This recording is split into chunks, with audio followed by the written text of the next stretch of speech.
Hola! Bienvenido! Nanonood kayo ng video na to dahil gusto nyong matuto magsalita ng Spanish. Ako nga pala si Maestra Leslie and I'd like to teach you Spanish the easiest way you can think of.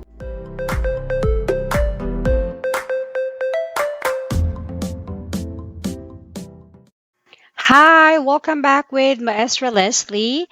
So this time we're gonna talk about possessive pronouns in Spanish. Now, if you would like to say my, that would be me or miss. Me for singular, miss for plural. Your, that would be tu for singular and tus for plural. Hers or his, that would be su and sus for plural.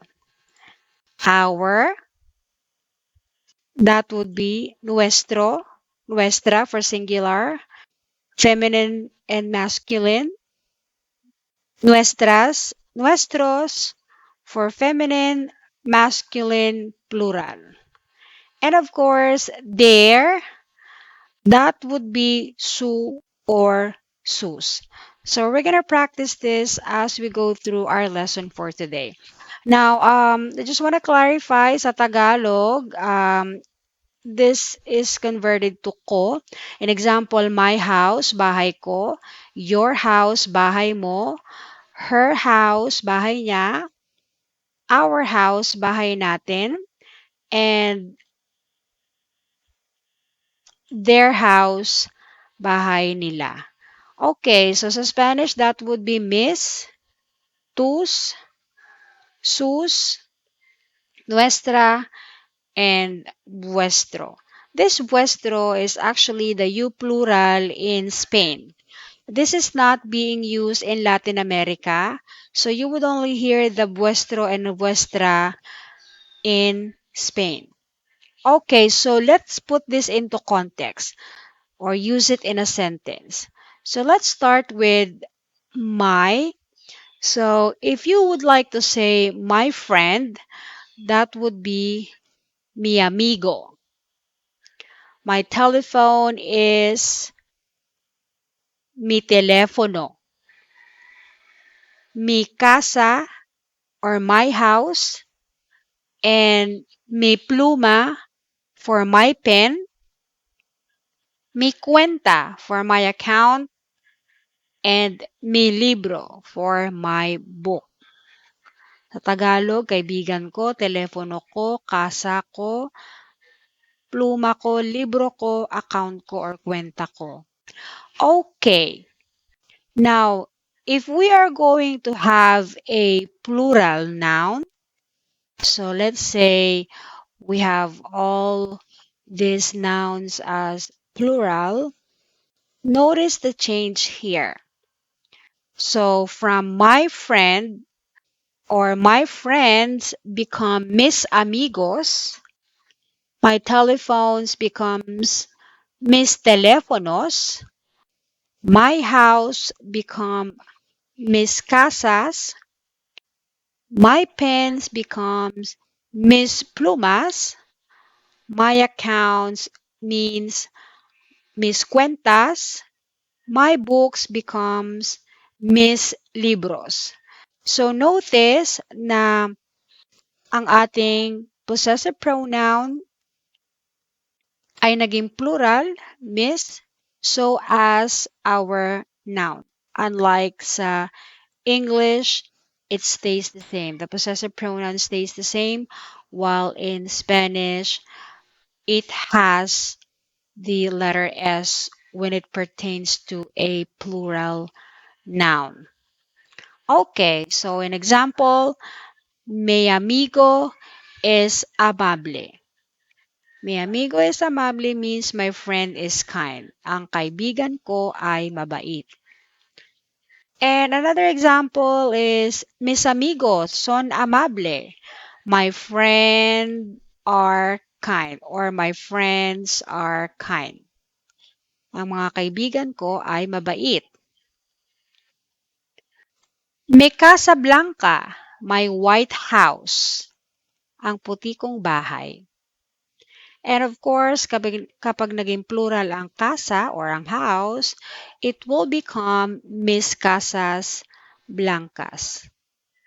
Mis Casas Blancas means my white houses or ang puti kong bahay or mga bahay kong puti. Now, we have another example here. Mi libro viejo means my old book. Ang aking librong luma. And of course, if we make it plural, or let's say you have collections of old books, you would say mis libros viejos, my old books, or ang aking mga librong luma. Okay, so let's move on to our second person, which is your. Um, so sa Spanish, that would be tú. So if you would like to say your friend, tu amigo, your telephone, tu teléfono, and your house, tu casa, your pen, tu pluma, your account, tu cuenta, your book, tu libro. Notice the changes if our noun becomes plural there. So the possessive pronoun will add the letter S so as the noun. So your friends become tus amigos, your telephones become tus teléfonos, your houses become tus casas, your pens becomes tus plumas, your accounts becomes tus cuentas, and your books becomes tus libros. So again, ang possessive pronoun ng English, hindi siya nag-change. But in Spanish, it actually added the letter S on it. So same thing with our hers or his. But let's have more example for the your or the second person possessive pronoun. So let's say, tu amigo is amable. Your friend is kind. Kaibigan mo ay mabait. And if we make it plural, it will become tus amigos son amables. Yan. Tus amigos son amables, your friends are kind. Ang mga kaibigan mo ay mabait. And let's say your White House. Yan, your White House. Tu casa blanca. So notice na sa English nag-interchange din ang noun and adjective. So, normally sa Spanish, katabi ng possessive pronoun ang noun, followed by the adjective, which is the blanca, which means white. Tu casa blanca, your white house, ang puti mong bahay. And of course, if we make it plural, it will become tus casas blancas. While in English, that means your white houses. Ang puti mong bahay. Or ang mga puti mong bahay. Yan, hindi na kasya. Basically, that means tus casas blancas, your white house. And if you would like to say your old book, that would be tu libro viejo. Tu libro viejo, libro mong luma. So if we make it plural, it will become tus libros viejos. Tus libros viejos, your old books, mga libro mong luma. Okay, so let's practice hers and his. So sa Spanish, ang katumbas niyan ay su or sus. So her friend becomes su amigo, her telephone becomes su teléfono, su casa, su pluma, su cuenta, and su libro. Now, if we make it plural, it will look like this. Yan. Okay, su amigo becomes sus amigos, sus teléfonos, sus casas, sus plumas, sus cuentas, sus libros. So again, sa English, hindi nag-change ang possessive pronoun, but sa Spanish, it has to be plural as well. So we have to add the letter S, sus. Okay, let's put this into context. So let's say su amigo is amable. Her or his friend is kind. Kaibigan niya ay mabait. And if we make it plural, that will become sus amigos son amables. Her friends or his friends are kind or kaibigan niya ay mababait. And another example we have here is su casa blanca, her white house. Ang puti niyang bahay. And of course, pag naging plural, it will become sus casas blancas, her white houses. Ang puti niyang bahay or ang mga puti niyang bahay. So libro, viejo, her old book, luma niyang libro. And we have sus libros viejos, her old books, mga libro niyang luma. Okay, so let's move on with our. So we have nuestra casa for our house, nuestra bolsa, our bag, and nuestra cama, our bed. Now, we use nuestra because our noun is feminine. So we have the casa, bolsa, and cama. Now, if we use a masculine noun, it will become like this. Nuestro coche, our car. Nuestro vaso, our glass. Nuestro abrigo, our coat. Now, if we make it plural, it will look like this. So, ang ating nuestra casa, nuestra bolsa, nuestra cama become nuestras casas, our house. Nuestras bolsas, our bags. Dapat may S to. Ayan. Our houses, our bags, our bed becomes nuestras camas, nuestras bolsas, nuestras casas. And of course, for our nuestro coche, nuestro vaso, and nuestro abrigo becomes nuestros coches, nuestros vasos, y nuestros abrigos. Okay, so our example will be Nuestra Casa Blanca, our White House, ang puti naming bahay. And we have Nuestras Casas Blancas, our White Houses, ang mga puti naming bahay. And of course, pag naging plural, it will become Nuestras Casas Blancas. Ayan. And Nuestro Libro Viejo, our old book, ang libro naming luma, nuestro, kasi ang libro ay maskulino, nuestro libro viejo. And if we make it plural, it will become nuestros libros viejos, our old books, ang mga libro naming luma. Now, let's talk about this. Vuestra. What is vuestra or vuestro? Now, this possessive pronoun is only used in Spain. So, this is not being used in Latin America. So, in example, in Spain, I am saying, let's say I'm a teacher and I am telling my student, vuestra casa, your house, vuestra bolsa, your bag, vuestra cama, your bed. So I'm actually talking to a group of people. An example, my students, or I'm talking to my friends, my neighbors.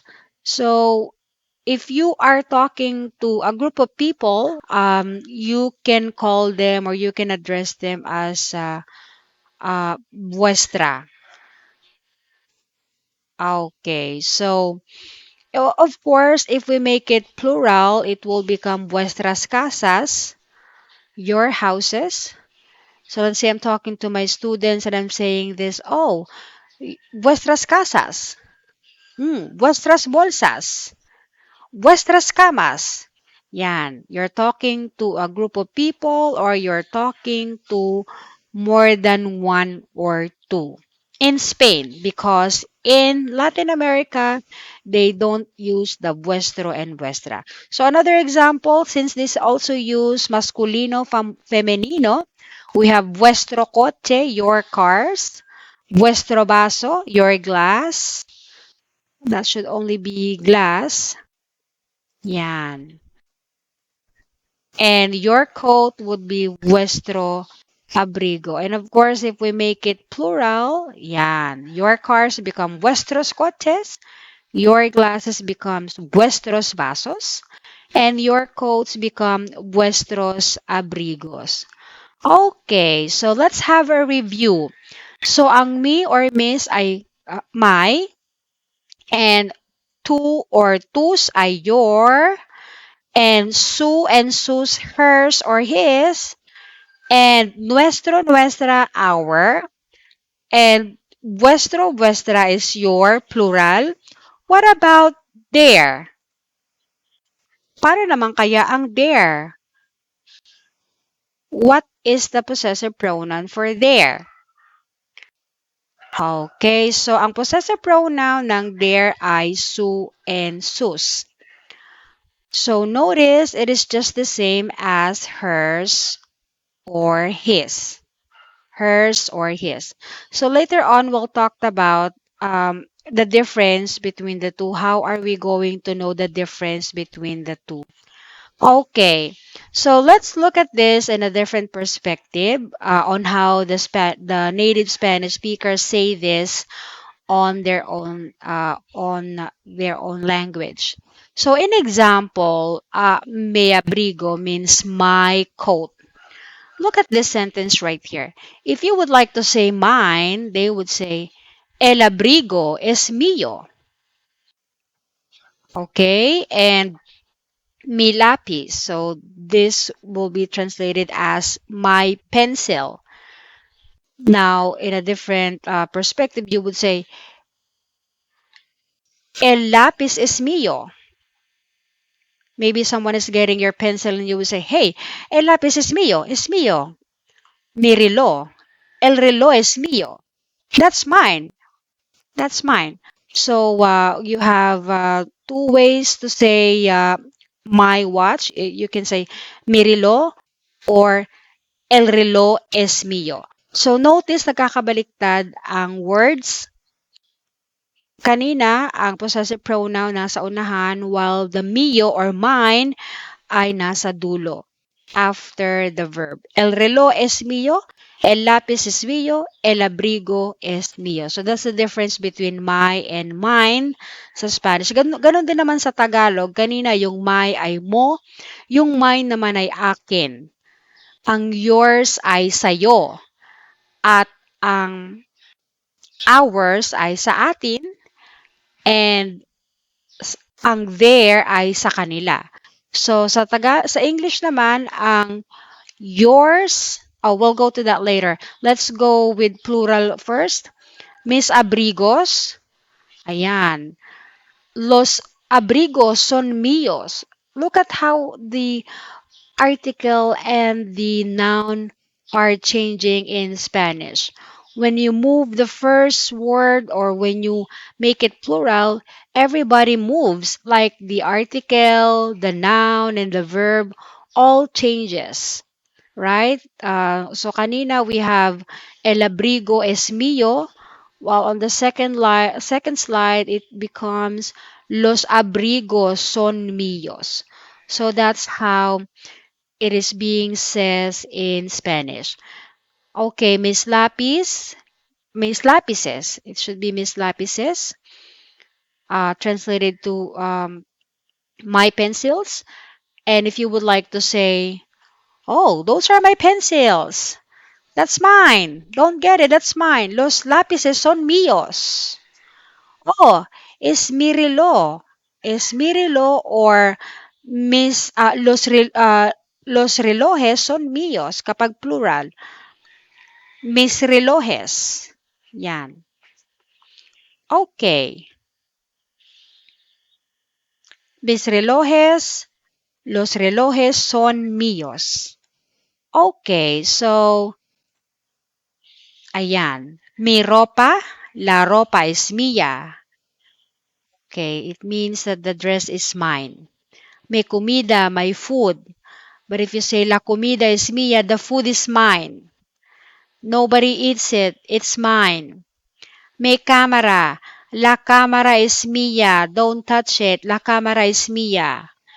Okay, so that's the difference. Now, if you make it plural, there, mis ropas becomes las ropas son mías.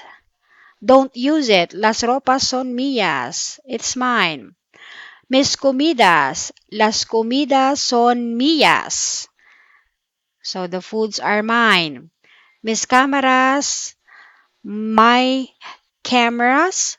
While the other one is the camera are mine. Las cámaras son mías. So that's how it works when it comes to possessive pronoun of Spanish.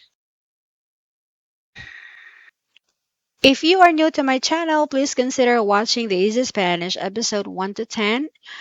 There you will learn lots of vocabularies and easy sentences constructions for your daily Spanish conversation. Now, let's go ahead and use the yours in Spanish, the yours. How do you say it? Yours. So, natutunan natin ng tu abrigo means your coat. But if you would like to say the coat is yours, then you would say el abrigo es tuyo. El abrigo es tuyo. No es mío, es tuyo. It's not mine, it's yours. And if you would like to say your pencil, that's tu lapis, your pencil. But if you would like to emphasize that the pencil is yours, then you would say el lápiz es tuyo. El lápiz es tuyo. No es mío, es tuyo. It's not mine, it's yours. And same thing with reloj. Tu reloj means your watch. But if you would like to say, this watch is yours. El reloj es tuyo. So that's the difference. And as you can see, the noun is placed before the possessive pronoun. So that's how you use the tuyo for the Spanish possessive pronoun yours. Okay, so let's make it plural this time. So tus abrigos means your coats. But if you would like to say um, the coats are yours, then you would say los abrigos son tuyos. It has to be tuyos. Los abrigos son tuyos. No es mío, son tuyos. Tus lápices, your pencils. Los lápices son tuyos. Ayan, los lápices son tuyos. No es mío, son tuyos. It's not mine. Those are yours or these are yours. Tus relojes, yan, your watch, your watches. So that would be los relojes son tuyos. If you would like to say these watches are yours. It has to be son tuyos. Yan. Okay, so let's go to plural. Oh, okay. So meron tayong ano no, masculine and feminine. So let's use the tuya. Tu ropa means your dress. And if you say la ropa es tuya, it means the dress is yours. And if you would like to say the food is yours, you would say la comida es tuya. Because tu comida means my food, while the other one is the food is yours. Do you want to eat this food? No, it's yours, not mine. No es mía, es tuya. Cómela. Kainin mo. Tu cámara means my camera, and la cámara es tuya means the camera is yours. Is this your camera? No, la cámara es tuya. That's yours. The camera is yours. Okay, so let's go to the hers and his. So, okay, let's do this by the same example. So, hindi na tayo malilito. So, when you say su abrigo, like I said, that's a coat, her coat or his coat. And if you would like to say that it's her coat, not yours, you would say, el abrigo es suyo, no es tuyo. El abrigo es suyo. It means that it's not yours, it's hers, or it's his.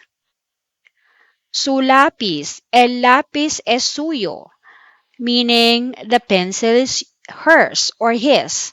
So if someone says, is this your pencil? No, el lápiz es suyo. That pencil or the pencil is hers or his. No es mío, no es tuyo, el lápiz es suyo. So it means that the pencil is not mine or not yours, it's hers. Su reloj, my watch. If you would like to say that the watch is hers or his, you would say el reloj es suyo. Now, if we make it plural, yan, plural na. Yan, sus abrigos, her coat or his coat. Los abrigos son suyo. So, meron din tong masculine, feminine. Sus lápices, los lápices son suyo. Sus relojes, los relojes son suyos. So, ganun siya ginagamit. Is this yours? No. Los lápices son suyo. Los relojes son suyos. Los abrigos son suyos. Oh, it has to be with an S. Yan. Sorry, nagkamali sa maestra. It has to be with an S. Okay, so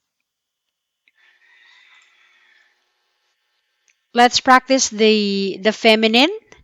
Su ropa, la ropa es suya. Su comida, la comida es suya.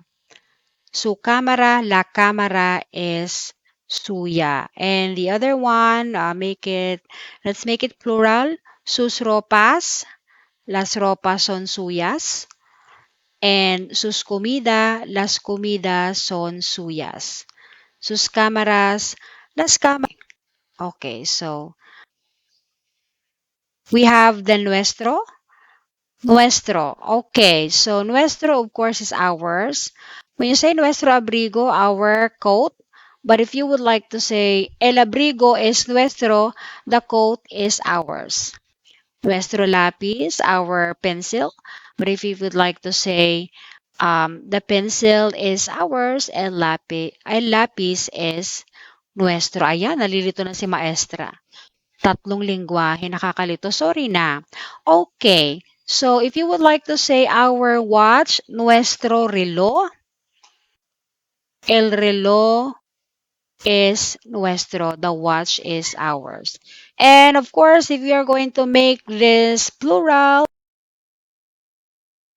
so nuestros abrigos become los abrigos son nuestros. For example, someone is getting the coat. No, it's not yours. The coat are ours. Then you would say, los abrigos son nuestros.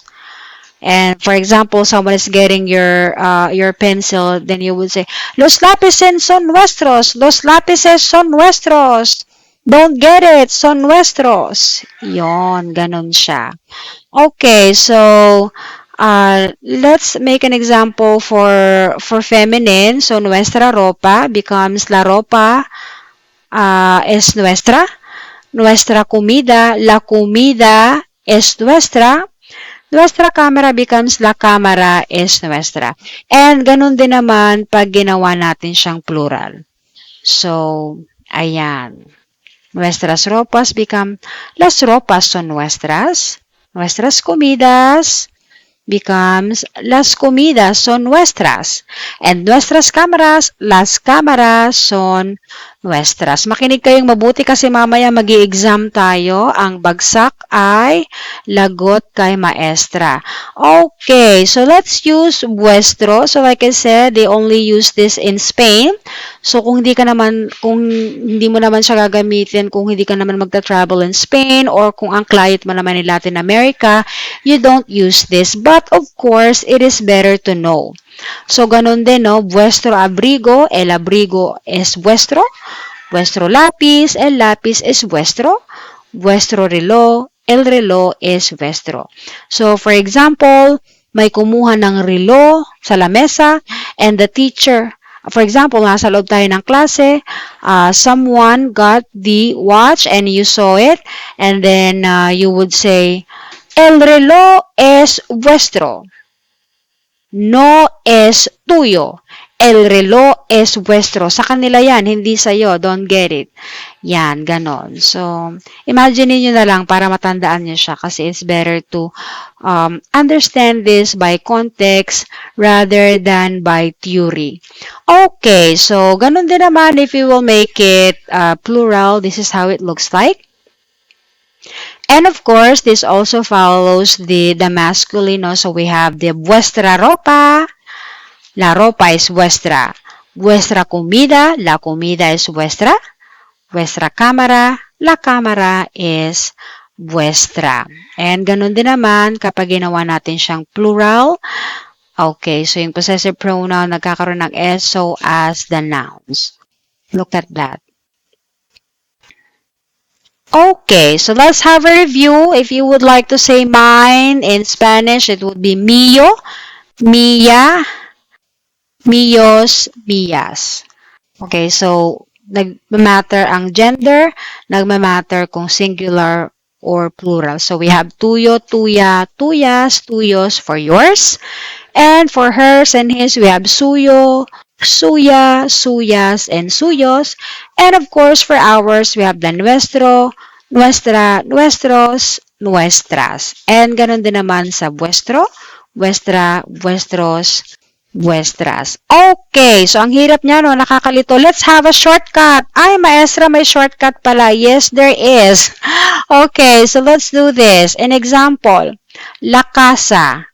No, instead of saying la casa es suya or la casa es tuyo, you would say es de él or es de ella. It means it's hers or it is his. Ayan, de usted.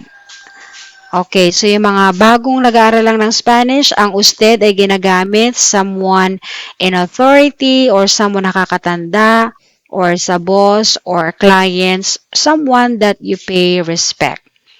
So, the ellos, it's theirs, or the ustedes is theirs. Ano lang siya, yung pagalang din siya, ustedes. Okay, so in example, may kumuha ng camera sa lamesa, and you would say, no es tuyo, es de ellos. Huwag mo siyang pakialaman. Es de ellos. Hindi yan sa'yo. Es de ellos. Sa kanila yan. Halimbawa, nalilito ka naman. Sino yung él? Sino yung ella? It's hers. It's his. E, dilagyan mo na lang ng pangalan. So, an example. La casa. La casa es de Ana. Kay Ana yung bahay. House of Ana. El coche es de Carlos. La pluma de Annie, de Isha, de Fabi. Ayan. If you would like to say, la pluma es de ellos. Eh, gusto mo lagyan ng pangalan, then you can just say, el reloj de Ernesto, Juan, y Pedro. But if you would like to make a shortcut, ayaw mong mahirapan magbigkas ng mga pangalan, halimbawa, sobrang dami nila, then you would say, el reloj es de ellos. La pluma es de ellos. For singular, you can just say, la casa es de Ana. El coche es de Carlos. Ayun. So, pwede siya. Interchange. Okay, so let's have a quiz. So, if someone asks you, let's say, ¿de quién es la cartera? Cartera means wallet. Whose wallet is this? How would you say it's mine? It's my wallet. How would you say it's my wallet? Okay, ¿de quién es la cartera? Whose wallet is this? The answer is es mía. Es mía. It's my wallet. Es mía. Okay, what about ang answer mo ay, it's not mine, it's yours. It's not mine, it's yours. No es mía, es tuya. No es mía, es tuya. And what about ang answer mo ay, it's not yours, it's mine. It's not yours, it's mine. Then you would say, no es tuya, es mía. It's not yours, it's mine. Okay, and what about ang answer natin ay, it's hers. It's hers. How would you say that? It's hers. You would say, es suya. Es suya. Bakit hindi es suyo? Kasi ang kartera ay femenina. That's why we use mia, tuya, suya. Okay. And you can also say, instead of es suya, you can also say es de ella or es de él.